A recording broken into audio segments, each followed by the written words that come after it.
have musician, producer, writer, Canadian icon Lee Aaron. Hi, Lee. Welcome. Hi, how you doing? I'm happy to be here.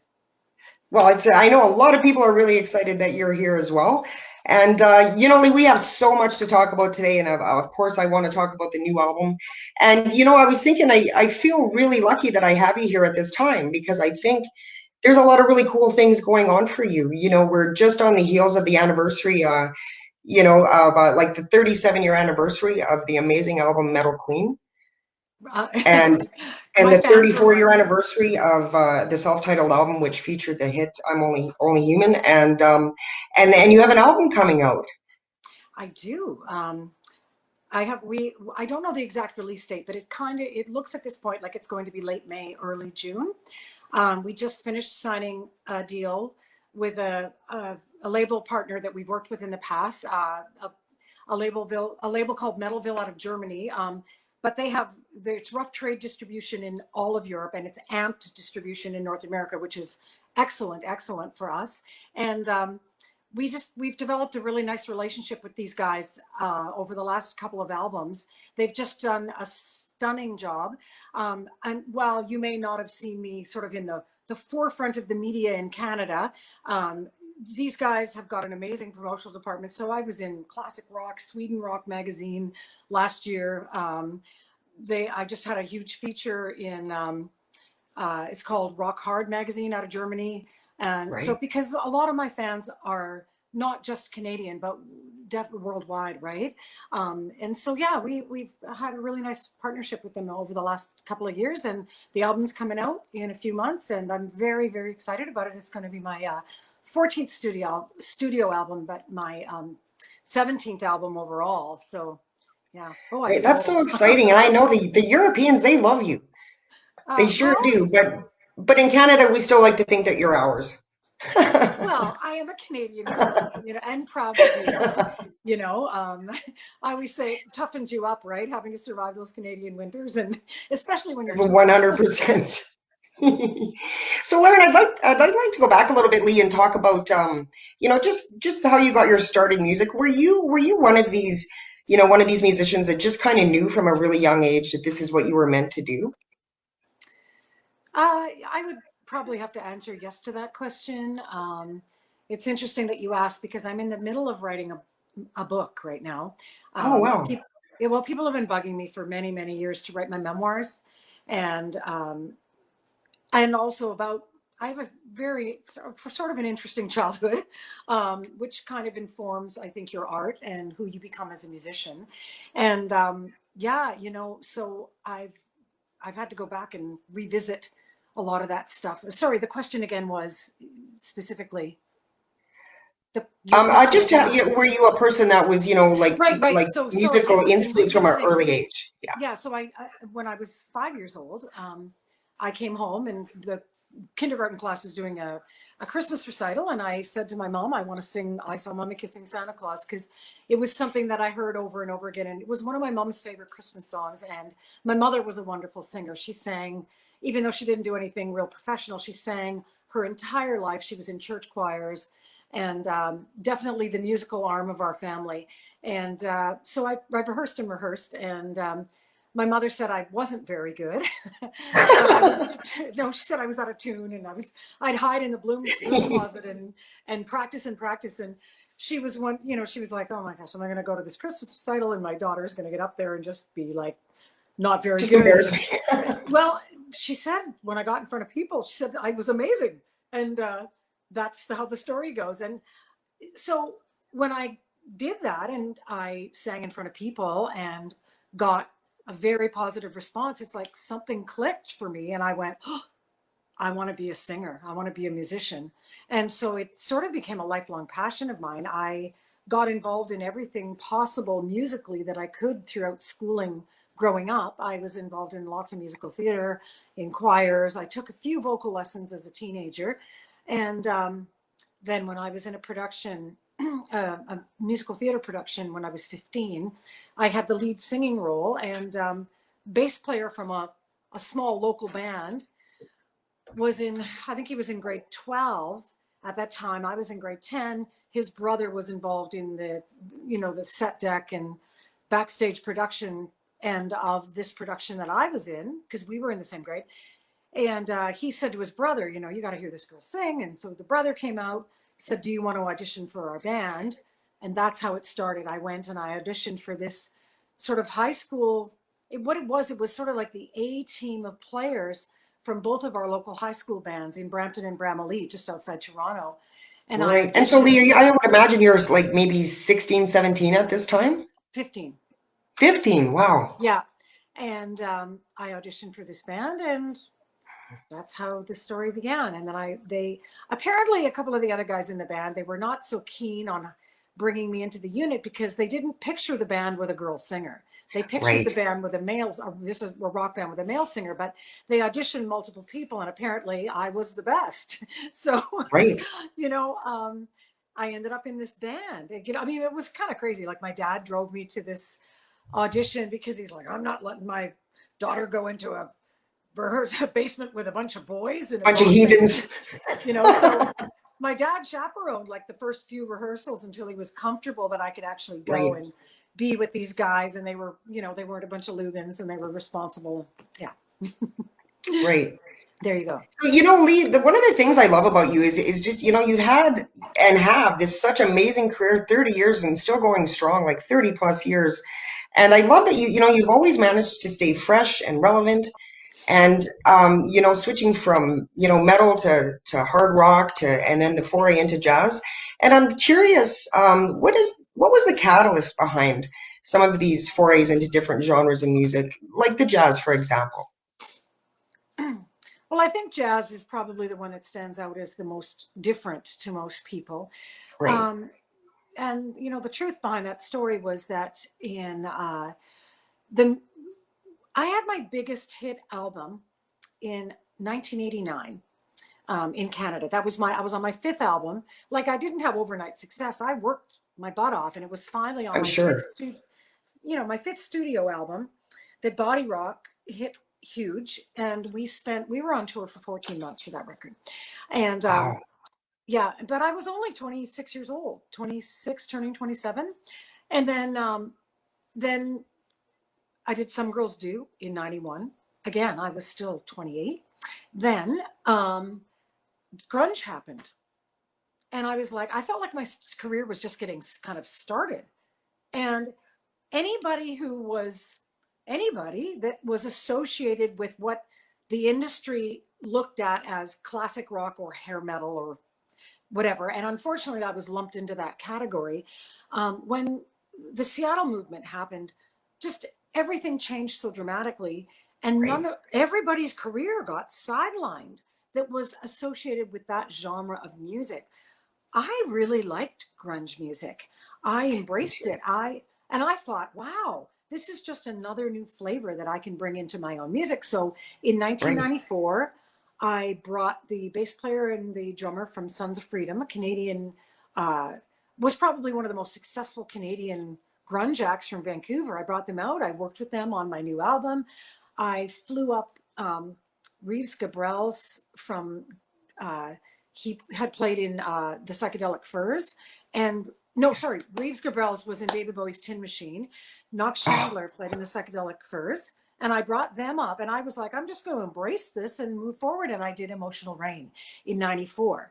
However, that album didn't sold like 40,000 copies as opposed to 200 like my previous 200,000 like my previous albums, right. because it was just very hard to get the media to move on it, because they didn't want to accept that an artist that had success in one genre could just transition into another genre. Anyway, to make a long story short, I did another independent album with the guys. Flew to Vancouver, recorded an album called Too Precious with the guys in Sons of Freedom. And it did not have the commercial success we'd hoped for, mostly because of stigma that was attached to my name. And I Right. had to go bankrupt in 1996 because everything just fell apart. And Right. And I so, Lee, didn't. I just want to interject here for a second. Sorry to interrupt you. So, Sure. when you say that it wasn't accepted, or they couldn't wrap their brains around it, kind of, is it because that you think they were still expecting Lee Aaron Metal Queen? Um, No, well, in this industry, perception is everything. So Right. the perception was that I was, you know, part of this classic rock hair, pointy guitar, metal model, and that I wasn't, that I couldn't continue. Like for me, it was just another flavor that I could bring into my own brand of rock. For sure. But the industry didn't want to accept that. It was a perception issue, right? Right. So I mean, it's funny because nowadays when I speak with people, a lot of people say Emotional Rain was their favorite album, because of it. Just I was able to grow as an artist on that record, right?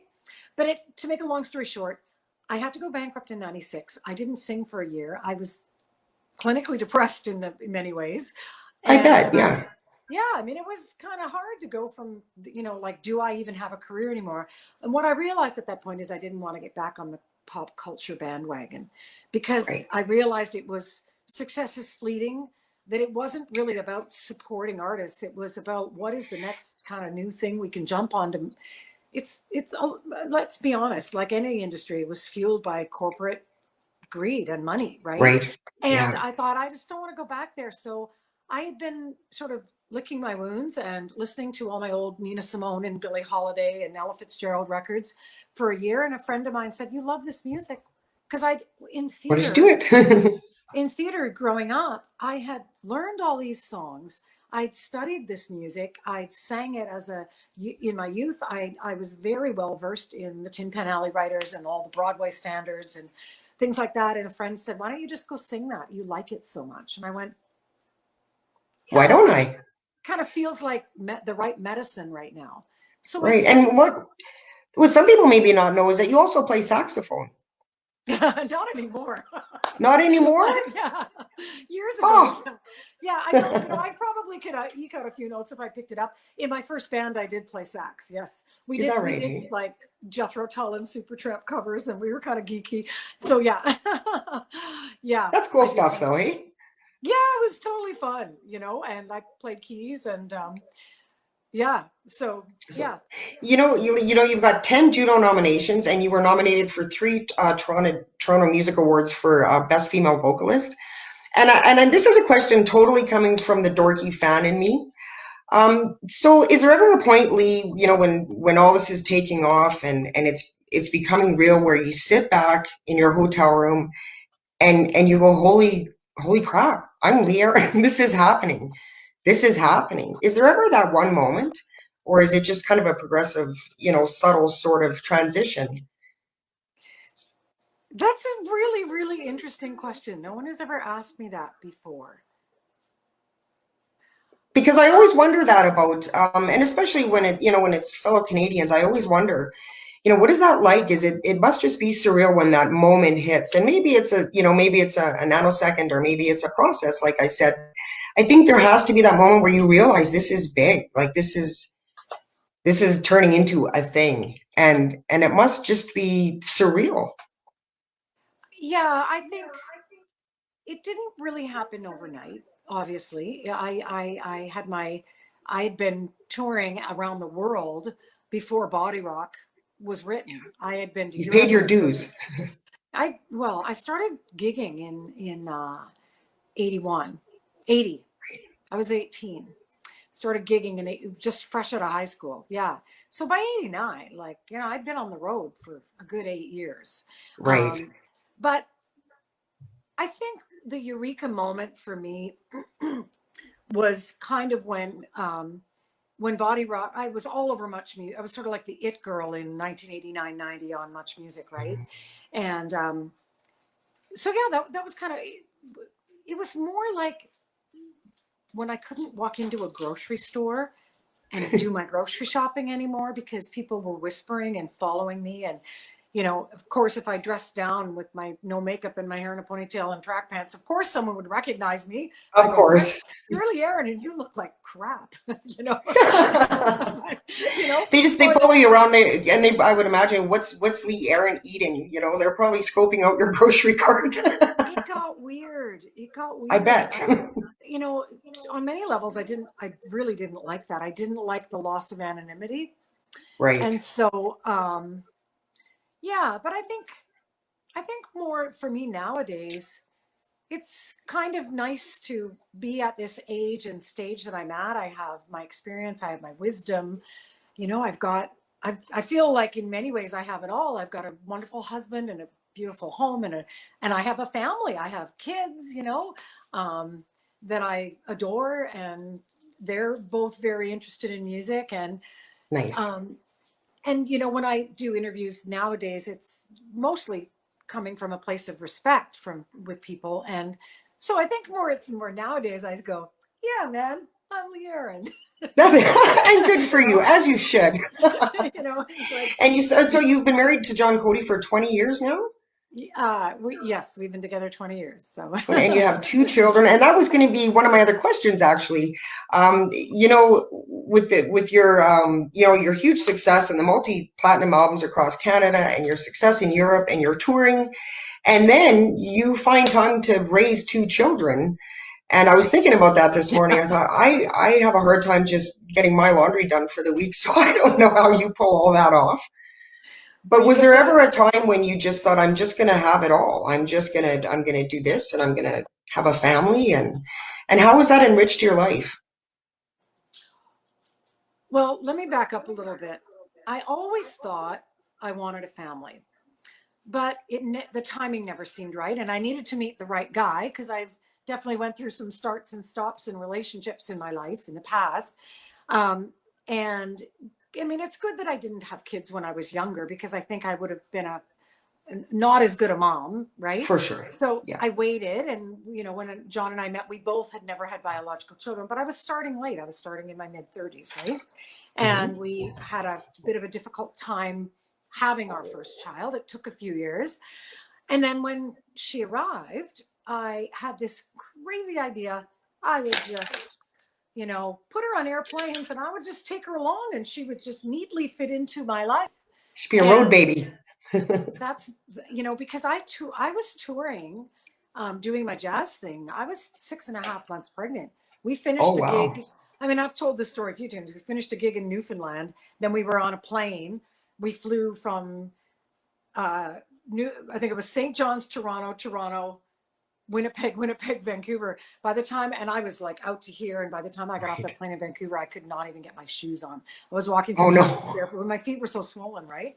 Anyway, but then we had this lovely baby who had colic and screamed every time we put her in a car seat, screamed all the way to London Drugs, all the way to Oh CVS, all no. the way to Starbucks. And I was just like, by 4 months in, I was a complete nervous wreck. And I went, how did I ever think I I was could going to pull this be able, off. I could pull this off and be, uh, just continue on the road and doing what I've done. And so the reality for me was I took a decade off, really, to raise my kids. I didn't write music, I didn't write new songs, and I didn't make a record for 10 years. I did do some select concerts. So if I got a call, I just called my agent and I said, only call me if it's big money and it's worth it Right. and I'll have to pay for it, Cut to the because chase. I love it. it's not, it's so I just can't do this right now. And Right. I'm very grateful that in many ways, I mean, everything works out for a reason, right? And maybe it I was agree. meant to be. She had colic. She was a difficult baby initially because that was, the universe saying, girl, you need to slow down and you need Right. to reevaluate your priorities in life. And so that's basically what happened. Is I ended up taking like almost a decade off writing and recording. But it was great though, because I really feel like all my creative energy went into raising my kids, and Right. they're amazing little people. And it's funny because I also went back to school about 8 years ago, just before I decided I was going to make records again. I was just interested in doing different things in my life, and Right. our our son, he's, don't get me wrong, he's extremely intelligent in kind of like an Elon Musky kind of way, Oh a wow. little bit of a spectrumy kind of way, but he struggled in certain areas in school.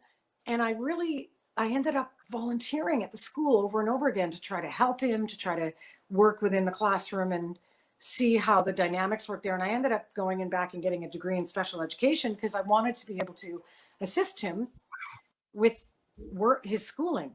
And so that was very enlightening as well for me because, like I'd always understood, you know, everybody has different gifts and multiple intelligences are such a neat and interesting thing. But then I did that Right. and then I was like, I think I want to make music again now. And then I started 2016 making records again. So yeah. Nice. And so when you come back, Lee, are you now like totally just refreshed and full of new ideas and like and just raring to go? Or was it kind of almost did it feel almost a little different to slide back into the music? You know, was it just a natural thing or? Um, I don't know. I always knew I was going to make another rock record. And I guess I felt like I maybe needed an impetus for that. And just shortly before Fire and Gasoline, we had gone through a few different not myself, John Cody, my husband, and who's the drummer, and Dave Reimer have played in my band for like John's been in the Forever. band for 21 years. Dave Right. Reimer's been in my band for 16 or 17 years. But we were sort of stumbling through finding the right guitar player. And in 2014, I think, I started working with Sean Kelly. Mhm. We met because he was writing a book. He's also an author, and he'd interviewed me for the book, and we connected that way. He's a very intelligent man, a very good writer, and an amazing guitarist, and a wonderful human being. And we just got on like a house on fire. And this sort of talk started happening. You should join the band. And he ended up joining the band. And then just he started throwing some ideas at me. And I went, I think it's time to write again. And then Right. so Fire and Gasoline was the product of that, sort of these initial few ideas that came along. So we had no agenda in terms of style or anything, although it ended up being a rock record. But I can say that then we did Diamond Baby. Then we put out a live album in 2019. And then we got this crazy idea in September of last year. Let's make a Christmas record. It will be fun. And then we Right. did, which, by the way, I should say this as well, is going to be re-released globally because we just did. Anyone who got a copy of Almost Christmas last year got like an independent first pressing, which was a special little thing we did, but it's going to be released globally again this coming year in 2021 for Christmas 2021 with a couple of new tracks on it. So that's kind of That's exciting. amazing. You know, I listened to that album and I love when some of my favorite artists put out a Christmas album and it's just something that you can enjoy because it's got those rock undertones and I really like It Doesn't Often Snow at Christmas and you know what a great that's obviously written about Vancouver because we sure do get snow out here but and I wanted to ask you, Lee, and we can maybe the Christmas album or the new album or any of your albums. I'm curious about the writing process for you. Is it what comes first? Do the lyrics come first and then you get together with the other band members, or how does that work for you? It's never the same. You know, I Right, have been writing songs since I was literally 15 years old. So I have been writing songs for over 40 years of my life. And it's the process is never the same. Sometimes it's a guitar riff that I get sent. Sometimes it's a bass line, and sometimes my bass player will send me a bass line and he's humming something, and then that spawns a lyric idea for me, and then another musical part and a chorus idea. Or sometimes someone will say, you know, I'll come up with just a title. The way we wrote the last album, the album that is coming out this year, which by the way, I'll finally release I've been very secretive about it. The album is called Radio On. So there we go. We have a title now, yeah, people. it's called Radio On. And the theme of the album really harkens back to the beautiful days of FM radio when jocks had the power to make or break an artist and they could play cool Right, music that they loved. And we got together in a room, believe it or not, for a weekend. And we said, our motivation is we're in our garage, we're teenagers, let's just write some cool frickin' tunes that we think our friends will like. And right, that was our only motivation. We didn't overthink it. We weren't trying to write singles. And we literally, by the end of 2 days, had 12 tunes with really rock solid choruses. And all of the songs that we worked on, like we came and we brought our A game, and I said to the guys, bring your best 3 or 4 song ideas right right. now. and we all brought our best song ideas. We each had 3 or 4 ideas, and we just worked them up as a band.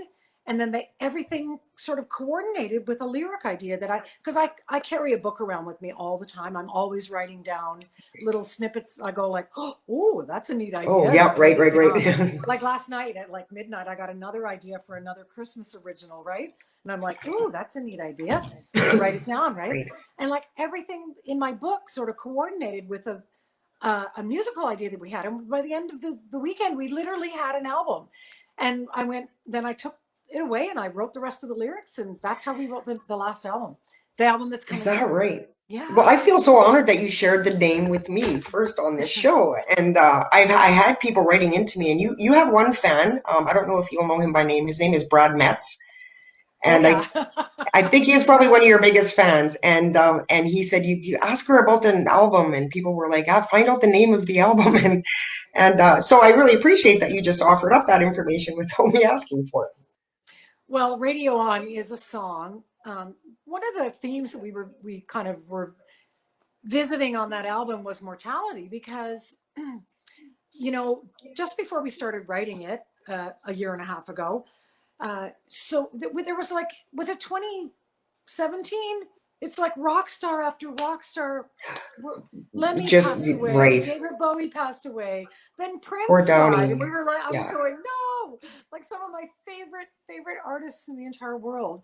It just seemed like one after the other. I was talking to Keith Sharp from Music Express. He said, yeah, I felt like I was writing back to back obits, for No doubt. artists. It was devastating. I felt like, I guess I'm a huge Bowie fan and I'm a huge Gord Downie fan. And I remember thinking music is never going to be the same again. Like there was almost that sense of like musical Armageddon, what is happening, And so I love that you use that as a theme for your album. I think that's beautiful. Well, we tried to spin it into something positive. So the song Radio On is actually about if you're going to go out, go out with a bang, go out strong. I want to die with the radio on, right? So that's kind of Right. it's actually a really fun tune, So yeah. It sounds like it. Great. And then And so when do you think the album will be out? Did you like I say end said of before, May? well, I don't have an exact release date. I literally just faxed back a signed contract a few days ago to the label. Okay. So late May, early June, I believe. Yeah. Okay. And you'll let me know, won't you? I will, yeah. And then I'll And call Brad Matz and you will be in heaven. no, Brad Metz is wonderful. He it's funny because of social media and Instagram and Facebook now, they get a top fan badge, right? Like, do you know Right. that? And I so do know those. the people that are always commenting, it's funny, it's great because I feel in some way like there's I'm trying to think of some of the other people, some of them I feel like I sort of have almost a personal relationship with now, right? For Because they're sure. constantly online and constantly commenting. So I think in a weird way, that's the beautiful thing about social media is you get to almost have somewhat of a personal relationship or get to know your fans really, really well. And Brad is a champ. I love that guy. And what I love about Brad actually is he has very diverse musical tastes. So it's not like he's Okay. just a metal guy that loves metal Right. music. He like one of his other favorite artists, on my understanding, is Dolly Parton. And that to me, like It's pretty respect, diverse. man. She's like if anyone is still going strong and is still youthful after all these years and you could aspire to be like, it would be Dolly Parton, right? Dolly Parton, bless Plus her like heart, eh? the amazing voice and the queen of songwriting. That woman has written songs for who, like the world, right? Yeah. Who doesn't love Dolly Parton? Who doesn't Nobody. love Dolly Parton? No. Probably none more than Brad, but Lee, you were mentioning Instagram, and Yeah. I was thinking about your question and answer with Lee. And do you want to just let the viewers know how they can ask a question and have it answered on that show or Okay, that so platform? every Tuesday I put out a little 10-minute, just under 10-minute episode of Ask Lee. And it's a Q&A and it's open to the public. What you do is you email your questions to asklee@leearon.com. I receive them through that website and I I do my very best to answer every single question.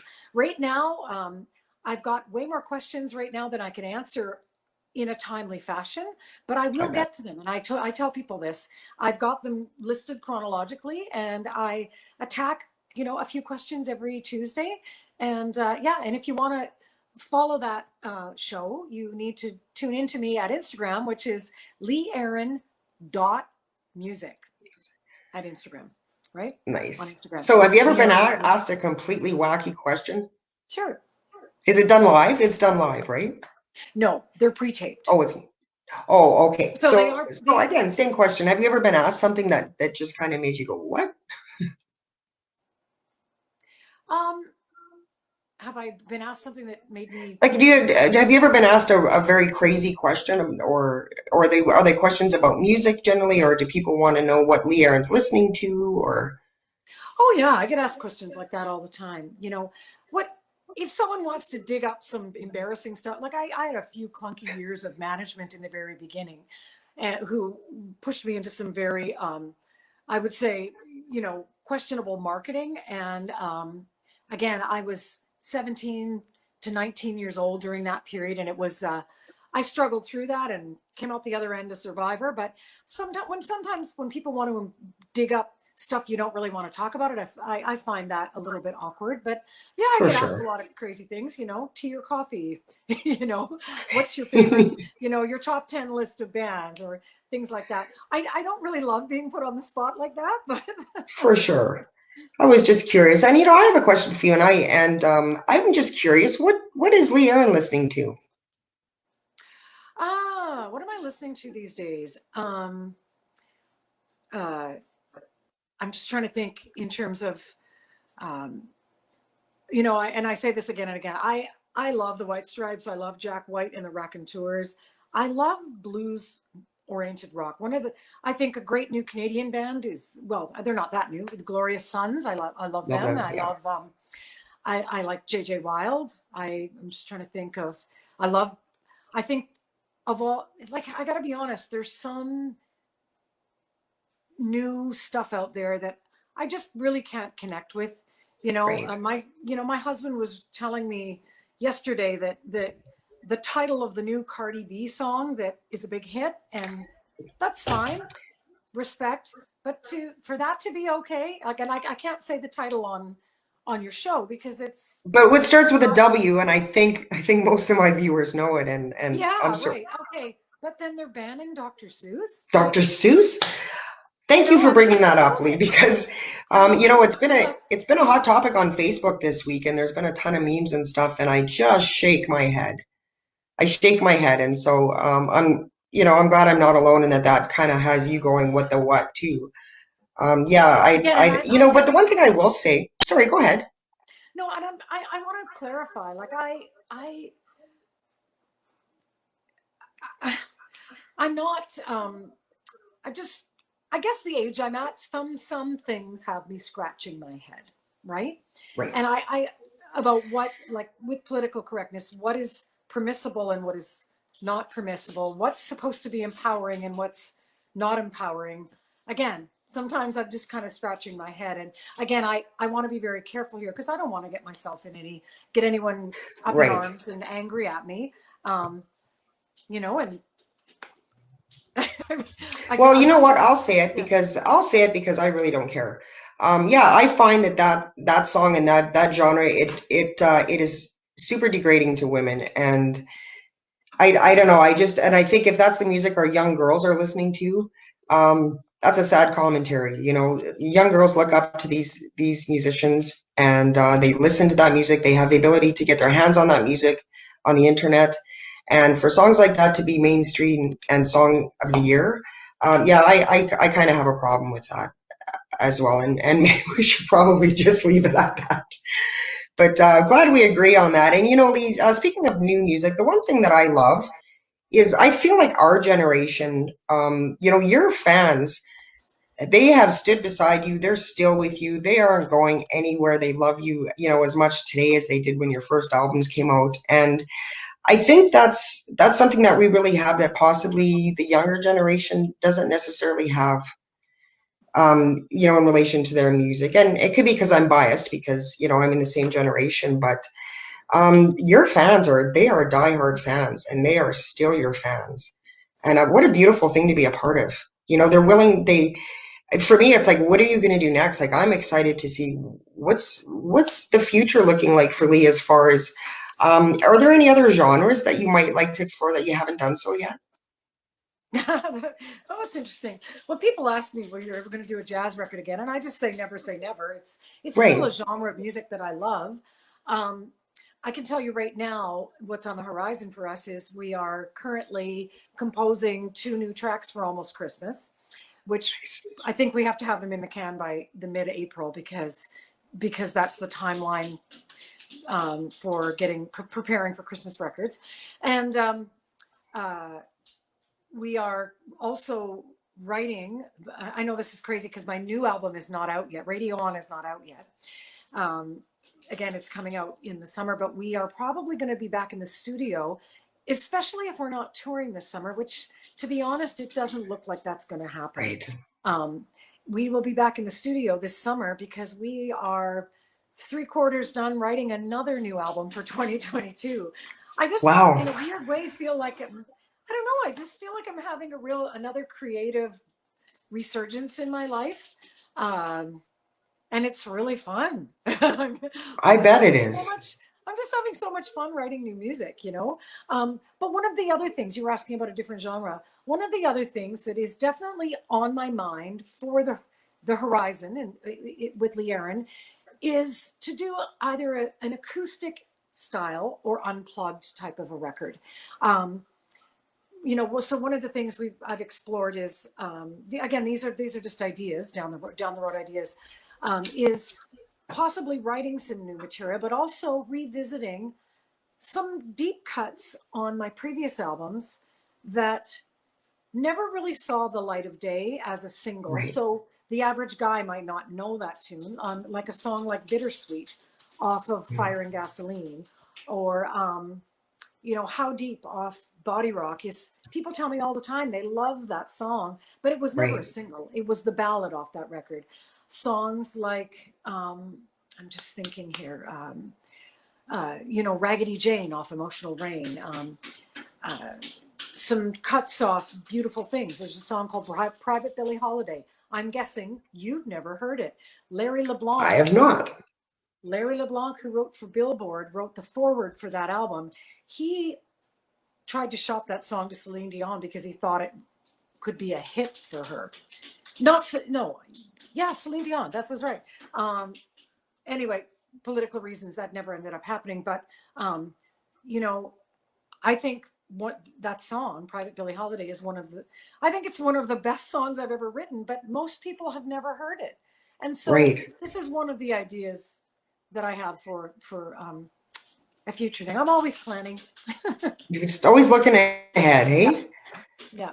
I love the idea of an acoustic album. I was just thinking, Lee, I just, I think that one of the reasons that your fans, and I can speak as a fan, one of the reasons why I think that your fans are so loyal and just love you so much is that you have this uncanny ability to be this, and I don't mean to focus on the material or whatnot, but you're this beautiful, and you had this vixen thing going on in the Metal Queen, and yes, you were a metal queen that had this vixen sort of like sex appeal, and yet you were so approachable and so, what comes to mind is the video "What You Do to My Body," and it's such a cheeky, playful, fun video, and it is sexy, and yet you're playfully smiling at the camera, and you're the type of artist that men think I might have a chance to date a girl like that because you're approachable, and um,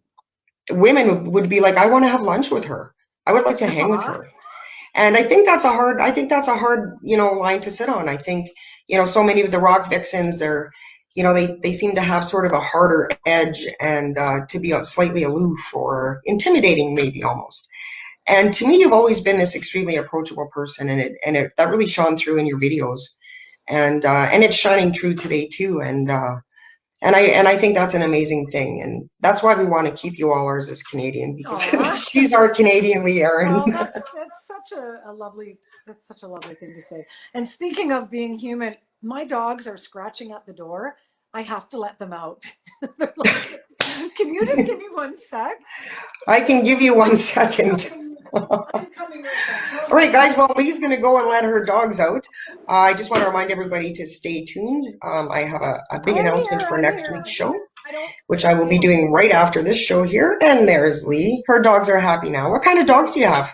I have a golden retriever and a Cavalier King Charles Spaniel, and it seems like whenever I get on a Zoom interview, they scratch at the door to go out, and the reality is I don't want any little presents in my house. So there you Right? go. Nope, that was worth interrupting for sure. But no. So Lee, any advice yes. that you would have? I know I have a ton of viewers today watching, and a lot of them are female. Do you have any advice that you would give, and not just for females, but anybody that's trying to start out in this business and kind of wants to follow the same career path as you? Any words of advice? That's funny because that's one of the Ask Lee questions, and I'll probably get that in an Ask Lee as well. But people ask me that frequently, and these days I have to say there's not really a magic formula. It's not the formula. Years ago used to be write some good songs, try to get a record deal, because if you got a record deal, then you could get a company promoting you. But with social media and with the advent of the internet, there's so many ways you can be promoting yourself, right? And get, by creating engaging content. But one of the few things I would say was, don't underestimate the value of practicing your craft. Okay, if you've ever read Outliers, Malcolm Gladwell, there is the 10,000 hour theory, and it works. You don't underestimate the value of being good at what you do. Practice, practice, practice, practice. 100%. It's good to be influenced by people, and it's okay to have those influences shine through in your own material, but you need to be your own original voice. Don't copy people. You can include influences, but you need to find your voice. That's really important, is finding out who you are as an artist. And don't underestimate the value of starting with a homegrown audience. For sure. Bloom where you're at. I think is what they say, right? Write some good songs, buy some recording equipment. That's the other thing. Even if it's an iPad and GarageBand, buy some recording equipment, learn how to use it, learn how to get your ideas down, learn how to, I'm like the Logic audio queen, right? Like that's how I do all my recording these days. We did our new album. We ended up forced back into our home studios because of COVID. And if we didn't know how to record ourselves, we wouldn't have a record, right? You wouldn't have an album right now, right? Right. So learn some of this software. Put in the time. Get good at it. Girls can do this. Trust me. Yes, they can. I produced my last 6 records. It's not rocket science. It's doable. Right? It's doable, right? Yeah, learn. And people have the time now. I think one of my other guests made a comment about so many people are complaining about the COVID and but it really is an opportunity to take the time to practice your craft and practice your guitar and practice your singing and write. And has the COVID, on a positive note, has the COVID been good for you in that way, Lee? And that you've just had so much time. It's sad that we're not touring and you're not touring, but you've had time to focus on the album. I have so many songs in my head that I can't even get them out fast enough. Yes, I've just been focusing on creativity, and that keeps me very happy. And don't get me wrong, I love performing live. I bet. And we love watching. We will do that again. But yes, I've just been, I looked at it as when COVID happened, rather than, obviously everybody freaked out for the first 2 or 3 months, right? For sure, yeah. We were all, I was like, but we took our kids out of school. Before we learned how to manage it, right? Like we've all gotten to a stage where we're managing it now, right? But my initial reaction was freak out. I got to keep my family safe, right? That was my, I became like mama bear, right? For sure. And, but now, I'm just like, what can I be doing while I can't do other things? I could be writing my book. I could be writing a new album. I could be creating engaging content on my socials, so I'm just trying to do all that stuff, right? Right. And Lee, when can we look forward to the book coming out? Is there a date yet for Well, that, or? I have to finish writing it first. So Right. I'm a little bit, I was telling Sean Kelly yesterday, I'm a little bit bogged down in the mire of my childhood because I have so many memories, but I'm not exactly sure of the timeline of all of it. So I've been on the phone with my father, who's Right. 85, and who's 85 and not the most reliable narrator at that age. So I've been going back and forth with him a lot, just trying to piece together things. So I think once I Right. get past, to the point where I'm actually joining my high school band, things will get easier because my memories are For sure. It's definitely. just those early years. It's the early years that are kind of a vague memory. And is there a Yeah, title for the book yet, Lee? no, not yet. Not yet, no. No. Well, that's a mix. So, we've got the new album to look forward to and the book to look forward to. And I just can't wait to see what you're going to do next. And, Lee, I really can't thank you for coming on this show enough. And, I will say this, you were just everything I knew you were going to be. I knew you were going to be just cool and down to earth Aw. and just easy and fun to talk to. And so I really am just so thankful that you came today. And I know a lot of viewers have been waiting for weeks for it. And so I just can't thank you enough for being here. Hey, it And was a pleasure. right on, After Lee. this, And once again, everybody, send your questions into Lee, Instagram at leeaaron.music. And also, you can submit your questions to askleeaaron.com. no, ask If Lee there's, at pardon me, leeaaron.com. It's asklee at leeaaron.com. at leeaaron.com. Yeah, So yeah. yeah, if there's something that I didn't get around to asking Lee today on the show, and go ahead and ask her. And once again, Lee, we look forward to seeing what's coming out in the future with the book and the new album. Take good care of yourself, and we will talk to you again soon. All right. It was a pleasure, Kelly. You take care. All You right. too. Right on. Okay. Bye bye. Bye.